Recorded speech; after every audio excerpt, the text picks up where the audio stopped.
India is a nation of extremes, booming cities and billion-dollar startups, yet hundreds of millions still live in poverty. We celebrate our rockets to the moon and our place as the world's fifth-largest economy. But beneath the headlines, millions struggle for basic needs: food, water, and security. Over 230 million Indians live in poverty, nearly 1 in 6 citizens.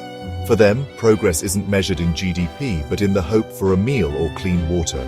Children go hungry, farmers drown in debt, and women walk miles for water. The reality of poverty is a daily battle, not just a statistic. This crisis is woven into the fabric of society, shaped by caste, class, and gender. Centuries of inequality and modern corruption keep millions trapped. National progress feels distant for those left behind. The story of India's rise is incomplete without facing these truths. To understand poverty here, we must look beyond the surface. It's not just about income. It's about opportunity, dignity, and justice. The systems that fail the vulnerable must be confronted. Only then can we hope for real change. This is the paradox of modern India: dazzling success, shadowed by deep struggle. To understand Indian poverty, we must look past the headlines and see the human crisis beneath. This isn't about denying progress, but about facing the reality millions endure. Our journey will uncover the roots of poverty from colonial exploitation to post-independence challenges. We'll see how policies meant to help often fell short, and how new inequalities emerged.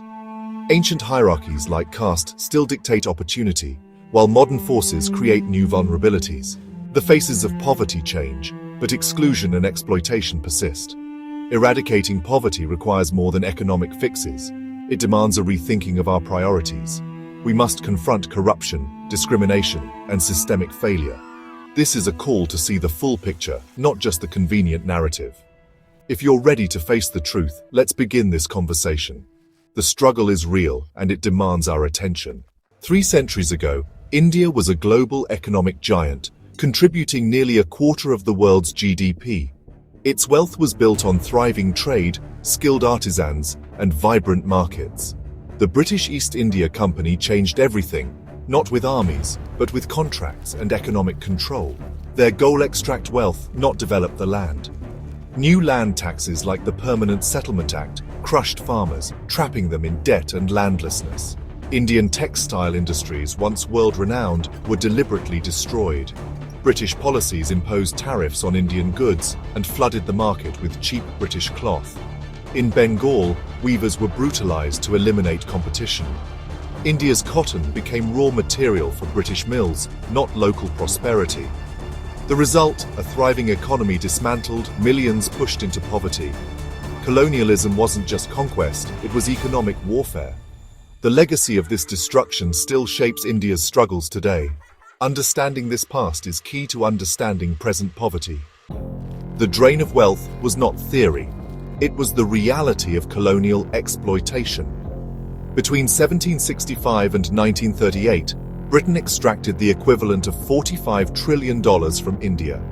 This wealth fueled Britain's rise, not India's development. Railways and canals were built to move troops and resources, not to serve Indians. Infrastructure served British profit, not local needs. The result: schools, hospitals, and industries neglected, poverty entrenched. Artisanal industries collapsed, forcing millions into low-wage labor. India became a supplier of raw materials and a market for British goods. Local economies were dismantled, communities left vulnerable. The colonial model was parasitic, not mutual. This economic plunder left deep scars, shaping poverty for generations. The struggle for recovery began only after independence. The human cost of British rule was most visible in the man-made famines that killed over 30 million Indians. These were not natural disasters, but the result of policies prioritizing profit over people. Forced cash crops, relentless taxes, and food exports turned droughts into mass starvation. The Bengal famine of 1943, worsened by Churchill's decisions, killed over 3 million in a single year. Relief was blocked, and victims were blamed for their own suffering. Colonial education policy deepened inequality, creating a westernized elite and neglecting the masses. Traditional knowledge and local languages were suppressed. When independence came in 1947, India was left impoverished and divided. Literacy was just 17%, industry nearly non-existent. Decades of exploitation left deep scars, social, economic, and psychological. The British left, but the roots of inequality remained. India's struggle for recovery began from a place of profound deprivation. The legacy of colonialism still shapes the nation's challenges today. The dawn of independence on August 15, 1947, brought with it an overwhelming sense of hope and exhilaration, but this optimism was tempered by a mountain of unprecedented challenges. India was finally free from colonial rule, but it was a nation born into chaos and fragmentation. The violent partition of the subcontinent had displaced millions, creating a refugee crisis of immense proportions and leaving deep scars of communal hatred. The economy was shattered, agriculture was stagnant, and the treasury was nearly empty. The first leaders of independent India, led by Prime Minister Jawaharlal Nehru, were tasked with the monumental responsibility of not just governing a new nation, but rebuilding it from the very foundations left devastated by centuries of exploitation. In this ambitious nation-building project, the Nehruvian model chose a path of state-led industrialization. The focus was on creating large-scale public sector undertakings, massive dams, and sprawling steel plants. Nehru famously referred to these projects as the temples of modern India, envisioning them as the engines that would power the country's economic self-reliance and pull it into the modern age. This strategy was designed to build a strong industrial base, reduce dependence on foreign imports, and create employment. The state took control of the commanding heights of the economy, believing that centralized planning was the most effective way to direct scarce resources towards national development and ensure equitable growth for all. However, this heavy emphasis on state control and centralized planning came with significant drawbacks. A complex system of licenses, permits, and regulations, often referred to as the license Raj, emerged, creating a stifling bureaucratic environment. This red tape choked private enterprise and discouraged entrepreneurship, slowing down economic dynamism. While large, capital-intensive industries were being established in select urban centers, the vast rural heartland of India was often neglected. Investment in crucial areas like rural schools, primary healthcare centers, and local roads lagged significantly, leaving millions of villagers cut off from the mainstream of national development and perpetuating the cycles of poverty that had plagued them for generations.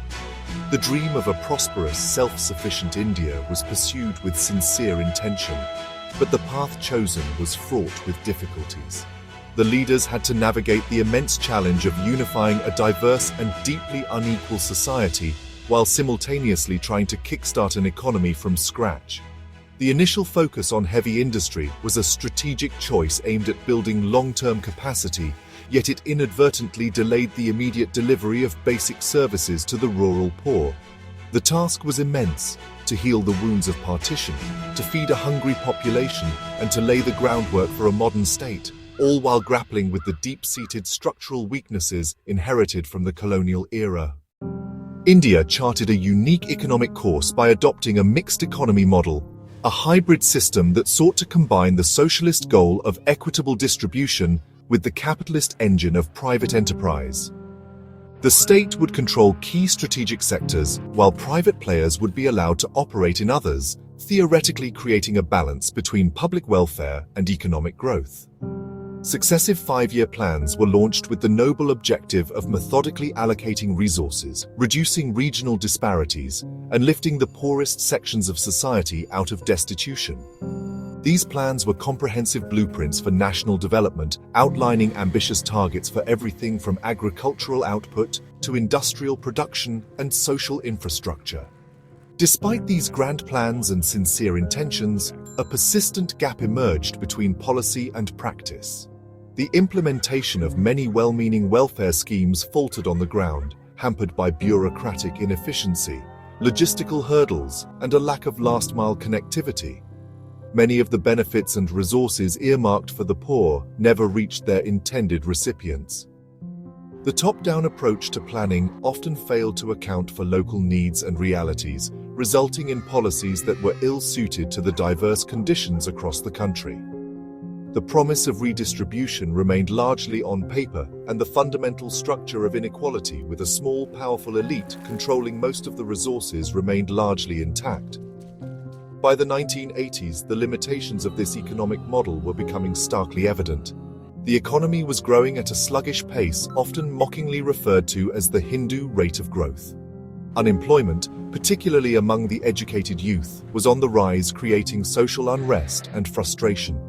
The agricultural sector, which supported the vast majority of the population, began to stagnate after the initial successes of the Green Revolution.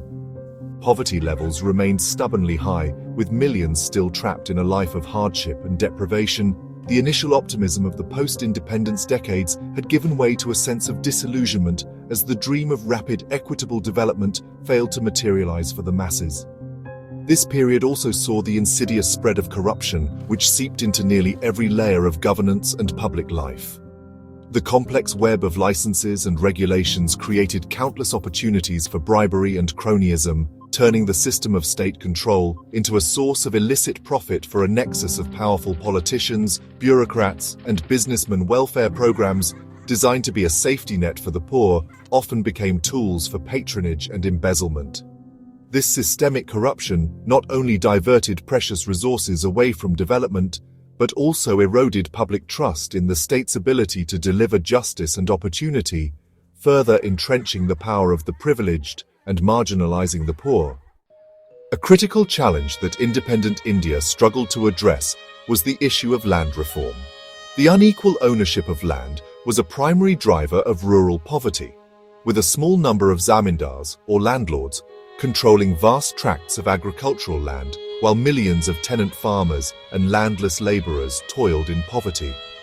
Although laws were passed to abolish the zamindari system and impose ceilings on land ownership, their implementation was weak and riddled with loopholes. Powerful landed elites used their political influence to evade the laws, transferring land to relatives or using legal maneuvers to retain control. As a result, the promise of land to the tiller was never fully realized, leaving rural power structures largely unchanged. The Green Revolution of the late 1960s and 1970s was a landmark achievement that dramatically increased food grain production and saved India from the brink of famine. Through the introduction of high-yield variety seeds, fertilizers, and irrigation, agricultural output soared. However, this revolution was not evenly spread. Its benefits were concentrated in a few states like Punjab, Haryana, and western Uttar Pradesh, which had better access to irrigation and infrastructure. It primarily benefited wealthier farmers who could afford the expensive seeds, fertilizers, and machinery required. This created a new kind of inequality, widening the gap between prosperous and subsistence farmers and deepening the economic divide between different regions of the country. The cumulative effect of these policies was a growing chasm between urban and rural India. While cities saw the slow emergence of industries and a new middle class, villages were largely left behind.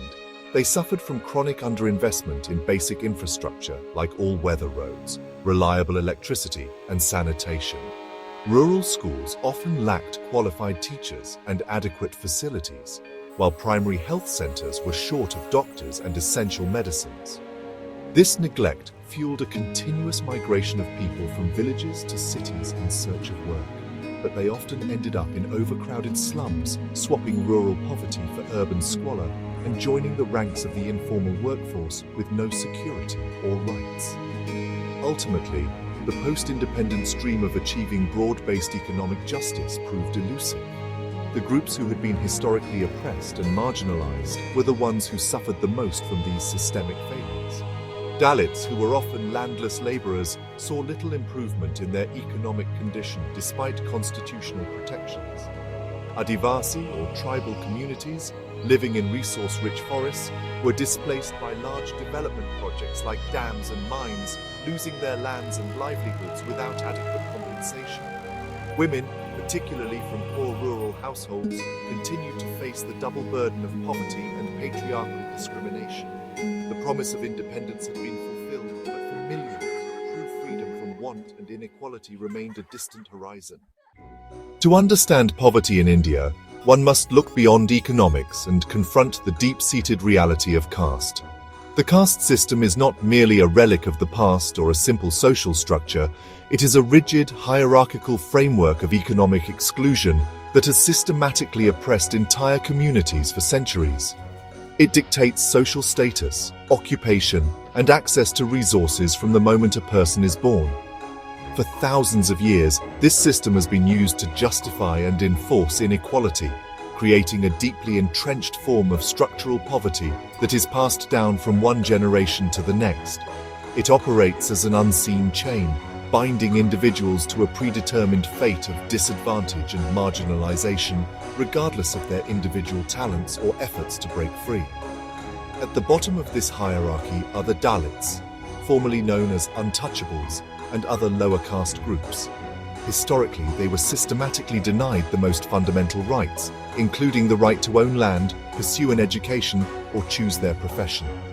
They were relegated to the most menial, degrading, and low-paying jobs, often considered impure by upper caste society.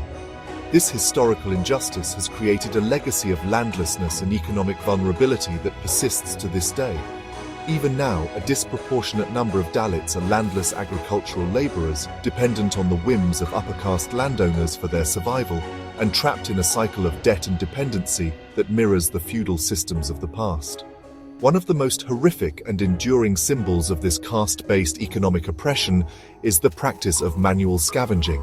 This involves the manual removal of human excreta from dry latrines and sewers, a task exclusively forced upon Dalit communities, particularly women.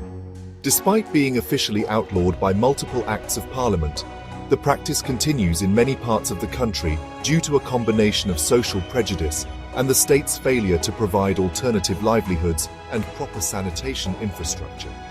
Workers are forced to perform this hazardous job without any protective gear, exposing them to deadly diseases and a life of profound indignity, all for a pittance of a wage. It is a stark reminder that for many, laws on paper do not translate to justice on the ground. The economic exclusion dictated by caste is not just a rural phenomenon, it extends into every sphere of modern Indian life. Even when Dalits manage to overcome immense barriers to gain an education, they face discrimination in the urban job market. Their surnames often reveal their caste identity, leading to prejudice in hiring decisions and creating a glass ceiling that prevents them from advancing in their careers. Access to housing is another major hurdle, with landlords in cities often refusing to rent to Dalit tenants. This systemic discrimination ensures that even when individuals escape the material poverty of their villages, they cannot escape the social and economic shackles of their caste identity, which continues to limit their opportunities and mobility. Alongside caste, the plight of India's Adivasi, or tribal communities, represents another critical dimension of structural poverty. Comprising over 8% of India's total population, these indigenous groups have historically lived in close harmony with nature, inhabiting the country's forests, hills, and mineral-rich lands for centuries. Their cultures, livelihoods, and identities are deeply intertwined with these ancestral territories. However, the very richness of their lands has become a source of their greatest misfortune. In the national narrative of development and progress, these resource-rich regions have been marked for extraction, turning the Adivasi homeland into a battleground for resources and pushing its original inhabitants into a state of perpetual crisis and dispossession. The post-independence model of development, with its focus on large-scale industrial projects, dams, and mining, has had a devastating impact on Adivasi communities. Their lands, which are rich in coal, bauxite, iron ore, and other valuable minerals, have been aggressively acquired by both state-owned and private corporations. This process of land acquisition is often carried out with little to no consultation with the Adivasi people, whose customary rights over the forests and land are frequently ignored. They are displaced from their homes, their sacred groves are destroyed, and their traditional sources of livelihood are wiped out overnight. The promise of compensation and rehabilitation is rarely fulfilled, leaving them landless, homeless, and without the skills to survive in a modern cash economy. This forced displacement is not just an economic tragedy, it is a form of cultural genocide. When Adivasis are uprooted from their ancestral lands, they lose more than just their source of income. They lose their connection to their history, their spiritual beliefs, and the social fabric that holds their communities together. Their unique languages, traditional knowledge of ecology, and sustainable living practices are all threatened with extinction. Pushed into resettlement colonies on the fringes of towns or forced to migrate to cities as casual laborers, they face extreme poverty, social alienation, and racial discrimination.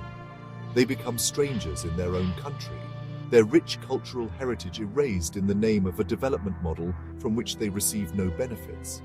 Furthermore, Adivasi communities that resist this dispossession are often met with brutal state repression and violence. Their protests are frequently labeled as anti-national or Maoist-inspired, providing a pretext for crackdowns by police and paramilitary forces. The Forest Rights Act of 2006 was a landmark piece of legislation intended to correct this historical injustice by recognizing the rights of tribal communities over their traditional forest lands. However, its implementation has been slow and systematically sabotaged by a nexus of corporate interests and corrupt local officials. Instead of finding prosperity from the wealth beneath their feet, Adivasis face a relentless cycle of displacement, violence, and state neglect, making them among the most impoverished and marginalized groups in all of India. While affirmative action policies, known as reservations, have been in place for decades to promote the inclusion of Dalits and Adivasis in government jobs and education, their impact has been limited by the persistence of deep-seated prejudice. These policies have undeniably opened doors and created a small but visible middle class within these communities, proving that opportunity can lead to empowerment. However, they have not been able to dismantle the underlying structures of discrimination. In many educational institutions, students from reserved categories face social ostracism, subtle harassment from peers and faculty, and are often perceived as being less meritorious. This hostile environment can lead to high dropout rates and severe mental health challenges, undermining the very purpose of the policy. In the modern economy, especially in the private sector where reservation policies do not apply, caste bias continues to shape economic outcomes in insidious ways. It manifests in hiring practices, where candidates with upper caste surnames are often preferred. It influences workplace dynamics, where promotions and mentorship opportunities may be denied to those from lower caste backgrounds. Access to capital and credit is another significant barrier. Dalit and Adivasi entrepreneurs often struggle to secure loans from banks, which may view them as higher-risk borrowers due to social prejudice. This informal but powerful system of discrimination ensures that the economic playing field remains tilted in favor of the historically privileged, reinforcing age-old inequalities. The reality of structural poverty in India is that it is not an accident of fate or a result of individual failings. It is the direct and predictable outcome of a social system that has been meticulously designed to determine who has access to power, capital, education, and opportunity. Caste and ethnicity are not just social identities, they are powerful determinants of one's life chances. For centuries, these systems have decided who gets to own land, who is allowed to accumulate wealth, and who is condemned to a life of servitude. While the overt expressions of this discrimination may have changed, the underlying mechanisms of exclusion remain powerfully intact, woven into the fabric of society. Confronting this reality is essential to any meaningful discussion about poverty eradication. It is not enough to design economic policies that assume a level playing field. The fight against poverty in India must also be a fight against the social hierarchies that perpetuate it. This requires more than just laws and reservations.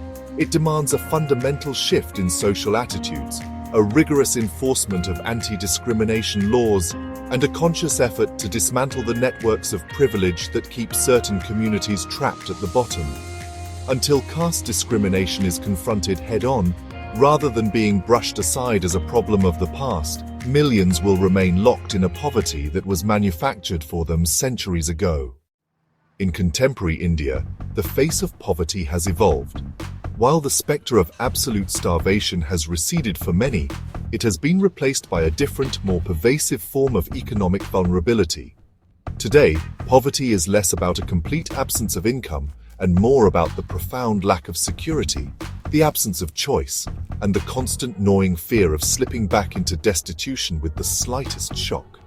It is a life lived on the edge, where a single illness, a failed monsoon, or a sudden job loss can plunge an entire family into a deep crisis.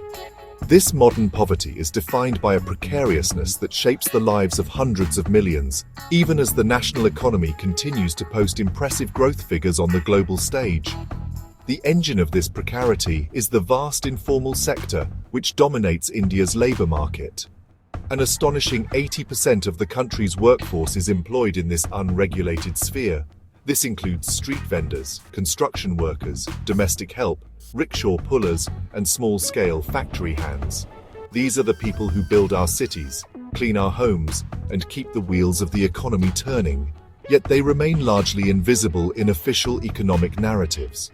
They work without formal contracts, without any guarantee of steady employment, and without access to the basic rights and protections afforded to workers in the formal sector. Their existence is a day-to-day hustle for survival, with no safety net to catch them when they fall. For the millions trapped in the informal economy, the concepts of job security, paid sick leave, or retirement pensions are distant fantasies. Their livelihoods depend entirely on their daily wages, which are often meager and unpredictable. An economic downturn, a local lockdown, or even a few days of heavy rain can mean a complete loss of income. They are vulnerable to exploitation by employers and contractors, with no legal recourse to demand fair wages or safe working conditions. This constant instability prevents them from planning for the future, investing in their children's education, or saving for emergencies. They are caught in a low-wage, low-skill trap that is incredibly difficult to escape. This informalization of labor is not a marginal issue. It is a central feature of India's modern economic landscape. Even as new industries and service sectors have emerged, the growth in formal, secure employment has been painfully slow. The economic boom has been built on the back of this flexible, low-cost labor force, creating a dual economy where a small, protected segment enjoys stability and benefits, while the vast majority toils in a state of perpetual uncertainty. This structure ensures that even when the economy grows, the benefits do not trickle down to the workers who power it, creating a modern form of poverty that is less about outright destitution and more about a life devoid of dignity and security. The modern geography of poverty in India is starkly divided between its rapidly growing cities and its struggling rural heartland, creating a tale of two distinct but interconnected crises. The cities act as powerful magnets, pulling in millions from the countryside with the promise of work and a better life. This relentless wave of migration has caused urban slums to swell, creating sprawling, densely packed settlements that often lack the most basic amenities. Families live in makeshift shacks made of tin and plastic, without access to clean drinking water, sanitation, or reliable electricity. Instead of finding opportunity, many migrants find themselves swapping rural poverty for urban squalor, where they face new forms of exploitation and marginalization. While the cities grapple with overcrowding and inadequate infrastructure, the rural areas they leave behind are being hollowed out. A deep and persistent agrarian crisis continues to plague the countryside, which is home to the majority of India's poor. The youth are abandoning farming in droves, seeing no future in a profession beset by challenges. This exodus leaves villages populated mainly by the elderly and the very young, with a shrinking workforce to cultivate the land. The social fabric of these communities is fraying. Rural schools suffer from a chronic shortage of qualified teachers, as few are willing to work in these neglected areas. Likewise, primary health clinics often stand empty, lacking doctors, nurses, and essential medicines. For those who remain in agriculture, life is a constant struggle for survival. The farmer suicide crisis remains a tragic and unresolved national emergency. The root causes are a complex mix of economic and environmental factors. The cost of seeds, fertilizers, and pesticides has skyrocketed, while the prices they receive for their crops remain volatile and often unprofitably low. This pushes them into the arms of informal moneylenders who charge exorbitant interest rates, trapping them in a vicious cycle of debt. Climate change has compounded their woes, with increasingly unpredictable monsoons, prolonged droughts, and extreme weather events destroying crops and wiping out their meager incomes, leaving many with no escape but to take their own lives. The result is a deeply fractured development model where both urban and rural areas face their own unique forms of poverty. The cities concentrate poverty in ghettos of exclusion, while the countryside suffers from a slow decay born of neglect and economic stagnation. The link between the two is the migrant worker, who is often unable to find a secure footing in either world. This geographic imbalance reflects a systemic failure to create sustainable livelihoods across the country, ensuring that whether one stays in the village or moves to the city, the struggle against poverty remains a defining feature of life for millions of Indians. Perhaps the most defining feature of India's modern economy is the dramatic and ever-widening gap between the rich and the poor. Even as the country has achieved impressive rates of economic growth over the past 3 decades, the benefits of this expansion have been captured almost entirely by a small sliver of the population at the very top. This has led to a situation of skyrocketing inequality, where the rich have become phenomenally richer, while the poor have been left further and further behind. India is now one of the most unequal countries in the world, a place where opulence and extreme deprivation exist side by side in the most glaring of ways. This explosion of inequality is visible everywhere. India now boasts a rapidly growing number of billionaires whose lavish lifestyles are celebrated in the media. They live in opulent mansions, travel in private jets, and wield immense economic and political power. Their wealth accumulation has been staggering, with some reports indicating that the top 1% of the population holds more than 40% of the nation's total wealth. This concentration of capital stands in stark contrast to the reality faced by the majority of the population, who have seen their income stagnate and their share of the national pie shrink. The narrative of a rising tide lifting all boats has, well, proven to be a myth. The grim paradox of this unequal growth is that while India celebrates its billionaires, it also continues to grapple with some of the world's most severe levels of hunger and malnutrition. Despite being a major food producer, the country ranks poorly on global hunger indices. Millions of children are stunted and underweight, a direct consequence of chronic undernutrition that will affect their physical and cognitive development for the rest of their lives. This is not a problem of food scarcity, but of access and affordability. The poor simply do not have the purchasing power to afford a nutritious diet, a tragic reality in a nation with overflowing food granaries. This modern face of poverty, characterized by precarity, regional divides, and extreme inequality, presents a profound challenge to the idea of inclusive development. Economic growth alone has proven insufficient to solve the problem. The current model has created wealth but has failed to distribute it equitably. It has lifted some out of poverty, but has left millions more vulnerable and insecure. The challenge is no longer just about generating growth, but about changing the nature of that growth to ensure that it is fair, sustainable, and creates opportunities for all, not just for a privileged few. Without addressing this crisis of inequality, poverty in India will remain a stubborn and defining reality. In an attempt to combat the deep-seated issues of poverty, the Indian state has established one of the most extensive welfare architectures in the world.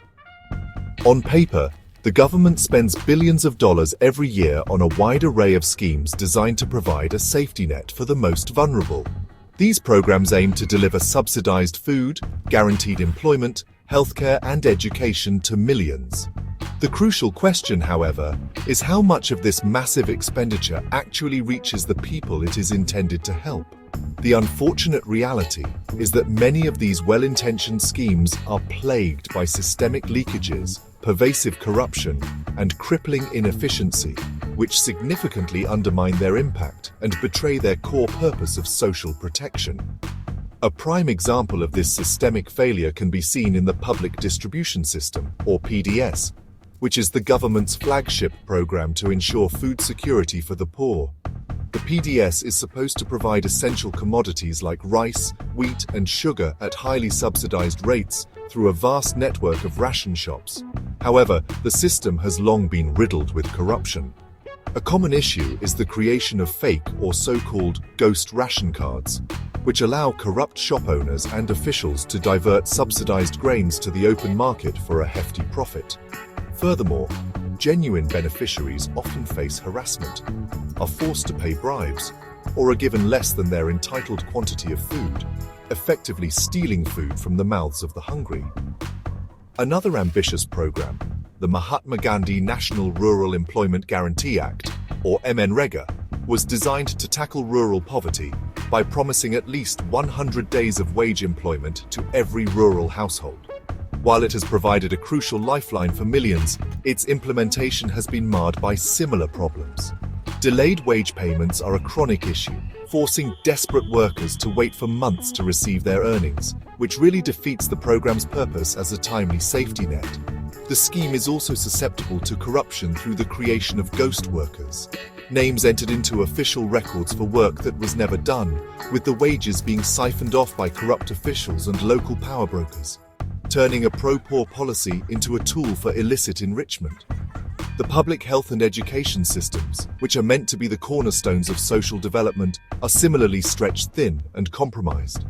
In many rural areas, government schools exist only in name, lacking basic infrastructure, qualified teachers, and learning materials. Primary health centers, or PHCs, the first point of contact for healthcare in villages, are often without doctors, nurses, or even basic medicines. This forces the poor to turn to expensive and often unqualified private practitioners, pushing them deeper into debt for services that the state is obligated to provide for free. The systemic failure is not just about financial loss. It is about the denial of fundamental rights and opportunities to the most disadvantaged citizens. In recent years, the Indian government has turned to technology as a potential solution to plug the leaks in its welfare system. The push towards digitization, particularly through the use of the Aadhaar biometric identity system, was promoted as a revolutionary step to enhance transparency and ensure that benefits reach their intended recipients directly. The idea was to link welfare payments and subsidies to an individual's unique biometric data, thereby eliminating ghost beneficiaries and reducing the scope for fraud. This ambitious project, known as the JAM Trinity, Jan Dhan bank accounts, Aadhaar, and mobile phones, aimed to create a seamless pipeline for delivering welfare, cutting out the corrupt middlemen who had plagued the system for decades. There is no doubt that these digital reforms have had some positive impact. The direct benefit transfer model has, in many cases, successfully reduced leakages and ensured that money for pensions, scholarships, and gas subsidies reaches the bank accounts of beneficiaries without intermediaries. This has brought a degree of transparency and accountability that was previously unimaginable. It has empowered many individuals by giving them direct control over their entitlements, and has saved the government significant sums of money that were previously lost to corruption. For many, the ability to receive funds directly on their mobile phones has been a transformative experience, representing a tangible improvement in governance. However, this wave of digitization has also proven to be a double-edged sword, creating new forms of exclusion that disproportionately affect the most vulnerable.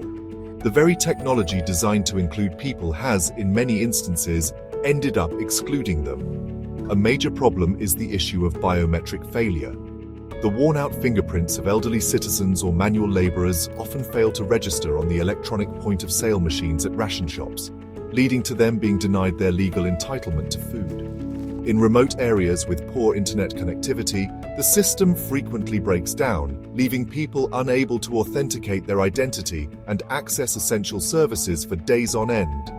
Furthermore, the mandatory linking of Aadhaar to everything from bank accounts to ration cards has created significant bureaucratic hurdles. Minor discrepancies in names or dates of birth between different documents can lead to a person being locked out of the welfare system entirely. The poor, who often lack documentation and digital literacy, are the most likely to fall through these new digital cracks. The problem, therefore, is not simply a lack of money or a lack of policy intent. It is a persistent lack of accountability and a failure to design systems that are truly user-centric. While technology can be a powerful tool, it is not a magic bullet. Without addressing the underlying issues of governance and ensuring that no one is left behind, even the most sophisticated reforms can fail the people who need them most. Poverty in India, as we have seen through this exploration, is not a natural or inevitable state of being. It is not the result of some inherent flaw or a lack of resources within the nation itself. Instead, it is a manufactured crisis, a condition that has been systematically constructed and perpetuated over centuries. It was engineered through the deliberate economic drain of colonial rule, which dismantled a prosperous economy and replaced it with a system of extraction. This historical injustice laid the deep and crooked foundations for the inequality that would follow, creating a starting point from which the newly independent nation had to struggle, already burdened by immense disadvantages that were not of its own making. Following independence, this manufactured reality was further shaped by a complex mix of policy choices, structural barriers, and systemic failures. The path of development, while well-intentioned, often inadvertently deepened existing divides and created new ones. The persistent shadows of caste and social discrimination continued to dictate economic destinies, acting as powerful unseen forces that prevented entire communities from accessing the fruits of progress.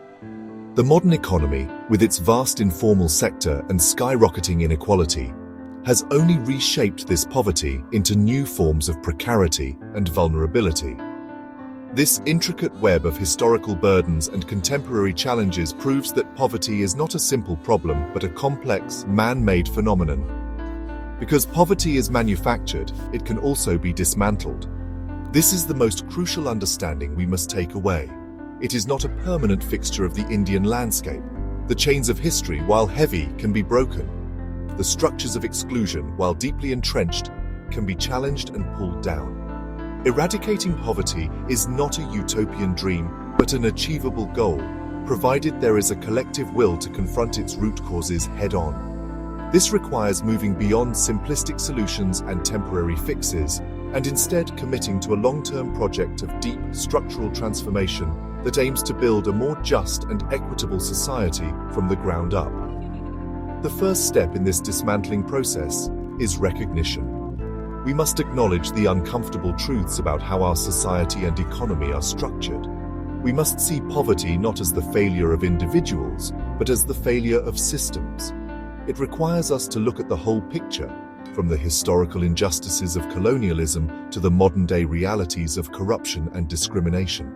Understanding that this crisis was built by human decisions over time empowers us with the knowledge that it can be unbuilt by better, more compassionate, and more just human decisions in the future.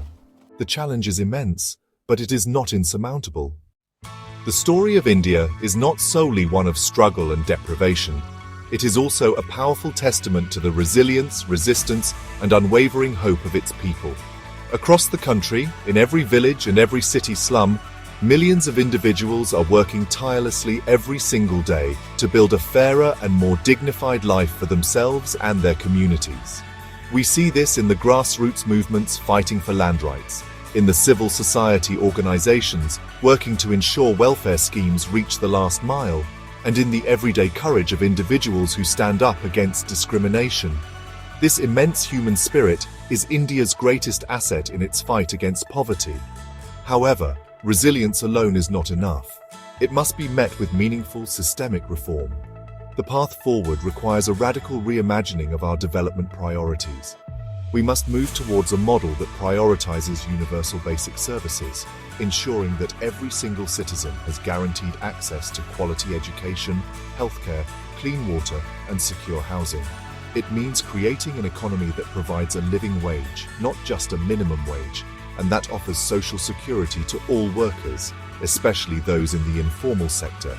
It demands a renewed focus on empowering rural India, not as an act of charity, but as a crucial investment in nation building that can unlock our greatest potential.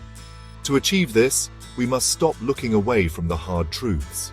The problem of poverty cannot be solved if we continue to ignore its most uncomfortable dimensions. The deep-rooted issue of caste discrimination must be confronted directly, not brushed aside as a relic of the past. The systemic corruption that siphons away resources meant for the poor must be tackled with a zero-tolerance approach and genuine real-time accountability. We need better data to understand the true nature of the problem, better governance to implement solutions effectively, and a political class that is genuinely committed to the welfare of all its citizens, not just a privileged few. Ultimately, the journey to a poverty-free India begins when we all start asking the hard questions and demanding honest answers. This conversation cannot end with this video. The truth, while often unsettling, is a necessary catalyst for change. It is only when we see the whole, unvarnished picture, the progress and the pain, the triumphs and the failures, that we can truly begin to change it. The future of millions depends on our collective willingness to face this reality and work together to dismantle the structures that have held them back for far too long. Let us continue to engage, to question, and to act together.